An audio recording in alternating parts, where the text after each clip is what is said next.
यमुना के किनारे धर्मस्थान नामक एक नगर था। उस नगर में गणाधीप नाम का राजा राज करता था। उसी में केशव नाम का एक ब्राह्मण भी रहता था। ब्राह्मण यमुना के तट पर जप तप किया करता था। उसकी एक पुत्री थी जिसका नाम मालती था।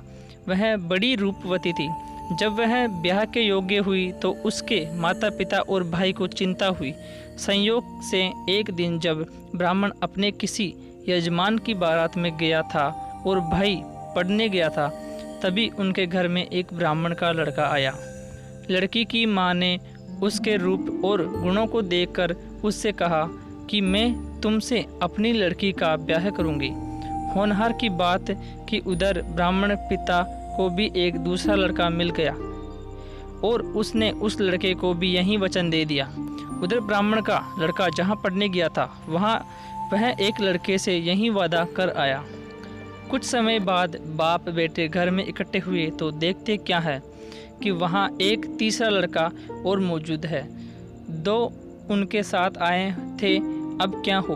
ब्राह्मण, उसका लड़का और ब्राह्मणी बड़े सोच में पड़े। देवयोग से हुआ क्या कि लड़की को सांप ने काट लिया और वह मर गई।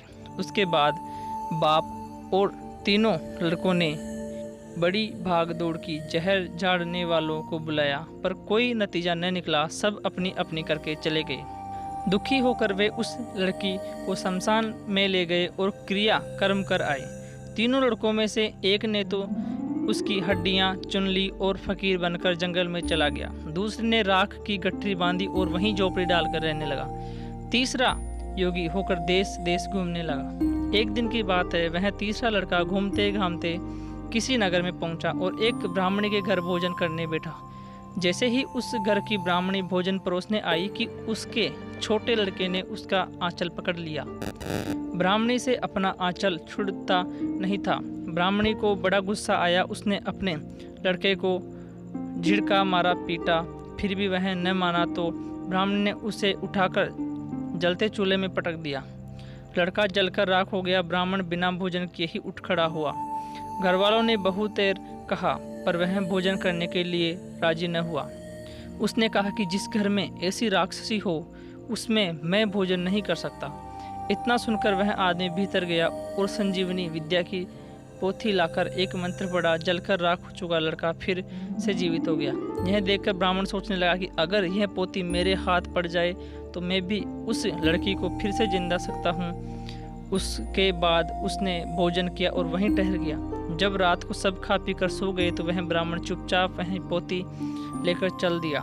जिस स्थान पर उस लड़की को जलाया गया था वहां जाकर उसने देखा कि दूसरे लड़के वहां बैठे बातें कर रहे हैं। इस ब्राह्मण के यह कहने पर कि उसे संजीवनी विद्या की पोथी मिल गई है और वह मंत्र पढ़कर लड़की को जिला सकता है, उन दोनों ने हड्डियां और राख निकाली। ब्राह्मण ने जैसे ही वह मंत्र पढ़ा वह लड़की जी उठी। अब तीनों उसके पीछे आपस में झगड़ने लगे। इतना कहकर बेताल बोला, राजा बताओ कि वह लड़की किसकी स्त्री होनी चाहिए।